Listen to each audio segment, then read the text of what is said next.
Studio Annex. This is Time Out Overtime on the Time Out Overtime YouTube channel. I'm your host, Rick Arsenal, and before we go any further, if you would please get down there on that corner and smash that like and subscribe button. If you haven't done so yet, you'd be doing me a big favor. Thanks so much. Uh, we're only going to go about 15 minutes today. Been a long day for me. Uh, I'd like to thank everyone on behalf of WCSR and everyone at Frank Beck Chevrolet for coming out and making the ninth annual Salute to First Responders a huge success. And it's amazing. So many good people in this community and surrounding area. And everyone had a great time. And it was a great tribute to a fallen soldier. And as I say, it was a marvelous event, and everyone had a good time. Look forward to doing it again next year. But kudos to Chris and Buck and Franklin, everybody out there for making this a really successful day. And thanks to you folks for showing up. And a great crowd, and it was nice meeting everyone. So thank you for making today a very successful day at Frank Beck Chevrolet. We appreciate it. Okay, before we get started here, colder weather is closer than you want it to be. Yeah, it really is. And you know, the service department at Frank Beck Chevrolet says now is the time to make an appointment to make sure your vehicle is ready for the winter weather ahead. Let them check the strength of your battery, your belts and hoses, wiper blades, antifreeze, and more. Plus, now is the perfect time to get those new tires so you don't go skipping and sliding down the road. And you know, if you don't think your car will make it through another winter, let the sales pros at Beck's help you find a vehicle for all seasons. The 2025s are rolling in nearly pretty much every day, so their selection is tops. Check out their inventory on their webpage at frankbeckchevy.com or stop by the dealership on M99 between Hillsdale and Jonesville. Let them help you experience the Frank Beck difference. Chevrolet, together let's drive. And I know a summer like as it is today, and the forecast for the coming week is just plain hot and dry. We're about 10 to 15 degrees above normal for this time of year. I think we're normal high for this time of year is about 72, I think. And gosh, we're, like I said, we're about at least 10 or 15 degrees above that. I suppose the good thing is this time of the year, you don't get much humidity, but heat is heat. It's hot. In fact, it even got hot in the sun out there this morning. We were out there this morning, but even when we got out to be around noon, it got pretty hot out there. Anyway, get in there with winter on the way. Get in there, and Beck Chevrolet will help you winterize your vehicle, get you taken care of, and get ready for winter weather ahead. Another bad day in Ann Arbor. But before we talk about Michigan, I thought we'd get the Tigers out of the way first. Incredible what their pitching staff is doing right now. Chris Fetter and AJ Hinch are magicians for what they're doing here. As we speak right now, the Tigers are, well, it's 2.5, but it's actually 3.5 behind the Minnesota Twins for the third and final playoff spot. Why is it 3.5? Because if the two teams should finish with identical records after game 162, there is no game 163 anymore. They played 13 games this year. Not 12 or not 14, but 13. Intentionally a not number of games. So at the end of the season, one team would have more wins than the other, and that's the way it is right now. The Twins won 7 of the 13 games that the two teams played this year. So because of that, they've got the tiebreaker. So let's say if they finish, I'll give an example here. If they both finish 85 and 77, the Tigers would have to be 86 and 76. Uh, in other words, they'd have to have one more win than the Twins in order to get in. So actually, you could say they're 3.5 back right now. But they're 6-2 in their last 8 games, and those 2 losses were both Skubal starts. You can't blame Skubal. He gave up just 1 run on each start. They're just not scoring many runs right now. But had they won those 2 games, bullpen let them down in both games. Had they won those 2 games, as we speak right now, they'd be a half a game out. Pardon me just a second here.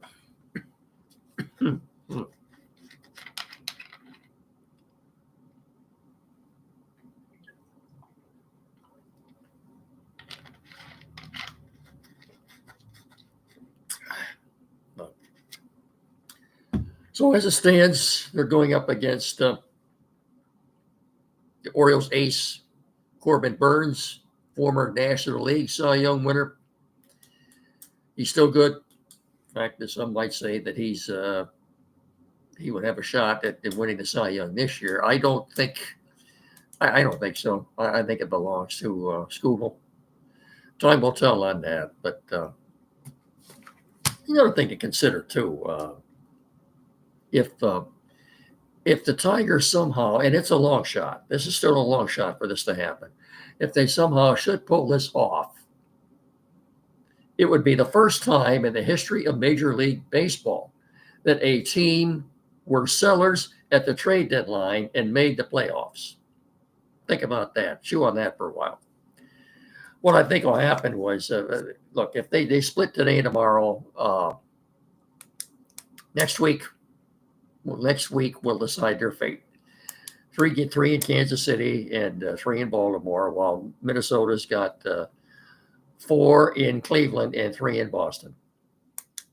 They come home, when they get home next Sunday night from Baltimore, I think they'll pretty much know where they stand. But if they're still in this thing, that last week of the season, 3 against Tampa and 3 with the White Sox, you wonder what the crowds at Comerica Park are going to be like. I didn't expect this. I don't think anybody did. And believe me, it's still a long shot. I don't expect it to happen. They do have a legitimate chance right now, though, of finishing with a winning record. There would be 82 or 83 wins. Yeah, they got a good shot at that right now. But Minnesota is hurting. They've got a couple of key players out. Their center fielder, Byron Buxton.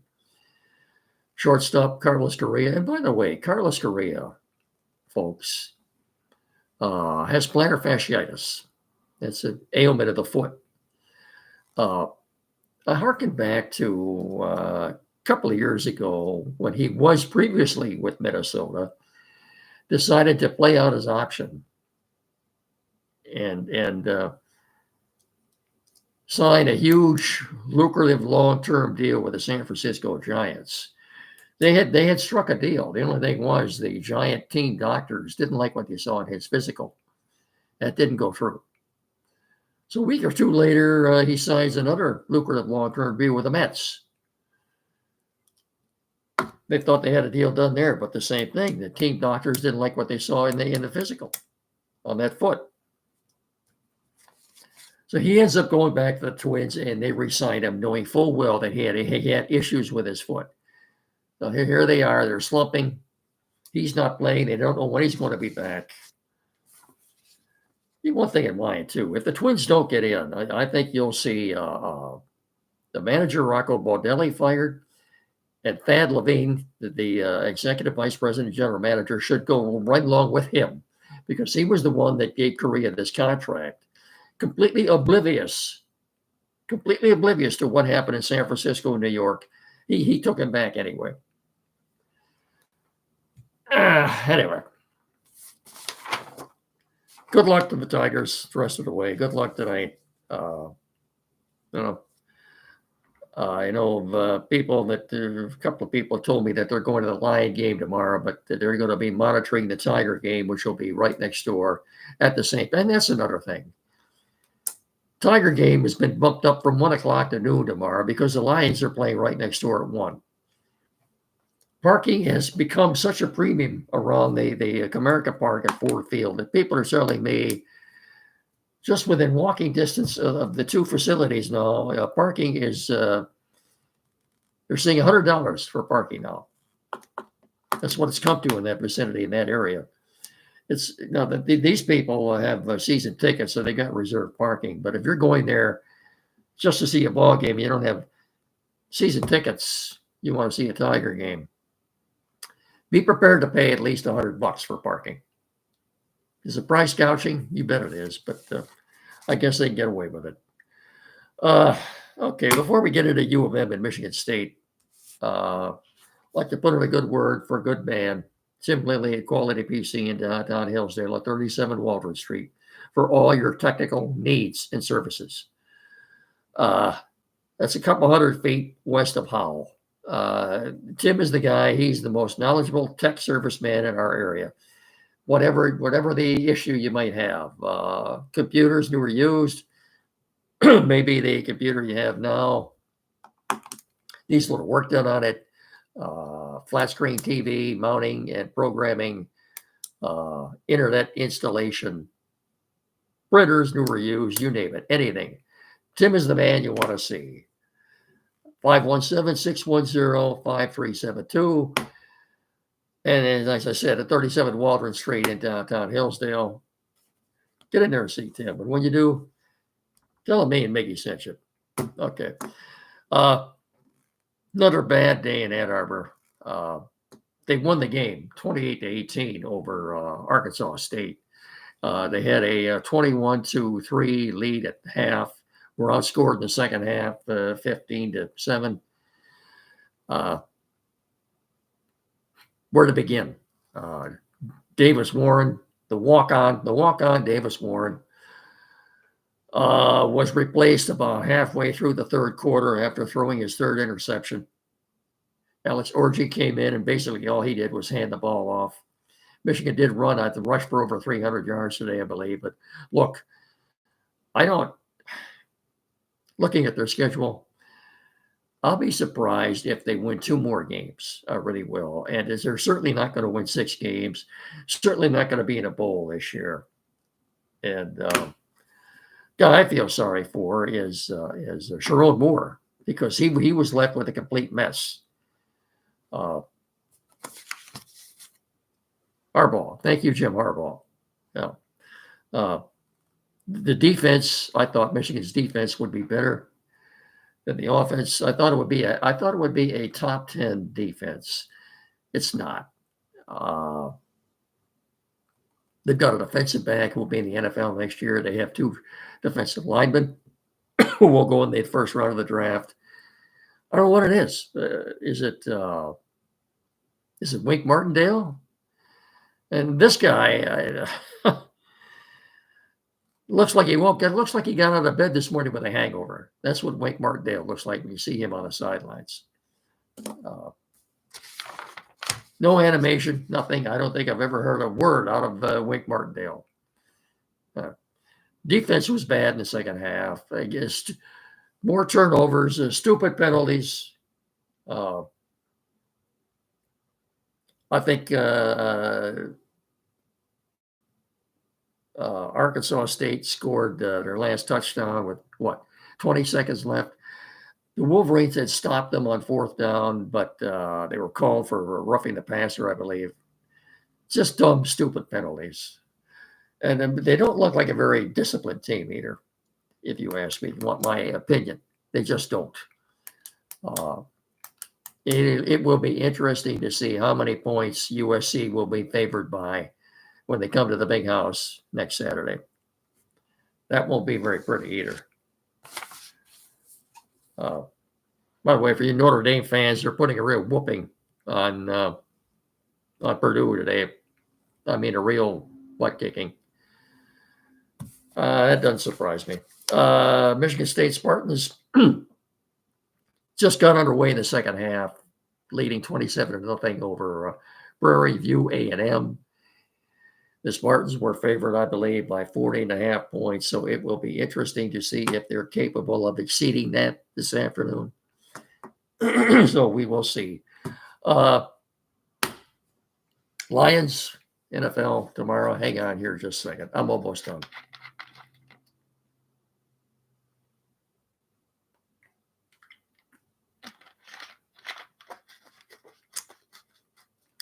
Lions go to the game tomorrow against Tampa Bay at Ford Field, 1 o'clock start, as 7.5 point favorites. Line started out at 6.5. It's going to 7.5. Look, as far as injuries go, a guy that I thought I was really impressed with last week, his first game with the Lions, Marcus Davenport, has a groin issue. He's not going to play. The Lions have not put him on IR. So this looks like maybe a week-to-week thing. Possibly he can get back next week in Arizona. But that's been the issue with Marcus Davenport. I went back and looked.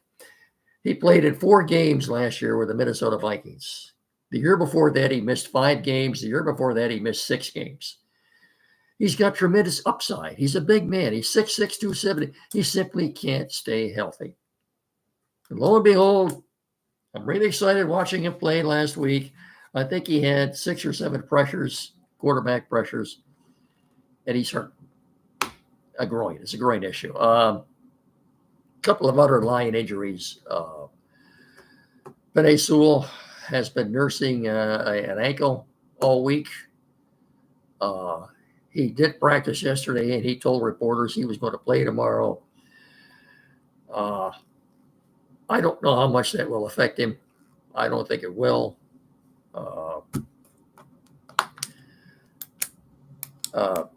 Ife Melifonwu is out. He's got an ankle and a Achilles issue. And even Jameson Williams, I understand, is a little bit dinged up with an ankle. We'll have to wait until 11:30 tomorrow morning to see exactly who's in and who's out. But the Tampa Bay secondary is completely depleted. And also their best defensive lineman, Elijah Cansey, won't be playing either. This has all the makings of a real shootout. I guarantee you one thing. Look for this tomorrow. Todd Bowles, the head coach of Tampa Bay, who's a very good defensive coach. Look for him to blitz a lot. Put as much pressure on Goff as he possibly can tomorrow, because he knows he's going to have to put more pressure on Goff. So it's very important that the Lion running backs pick up the blitz, because I guarantee you he's going to be blitzing throughout the game tomorrow. He knows he has to just to have a chance to stay in the game. It looks like a shootout. Lions 38, Bucks 31. Lions 38, Bucks 34, something like that. You could see a combined more than 70 points in this game. It looks like a shootout. I think the Lions will win, but again, I expect it to be a lot like last Sunday. It won't be easy. There are no easy games in this league anymore, especially when you have a target on your back. You're playing a tough schedule anyway.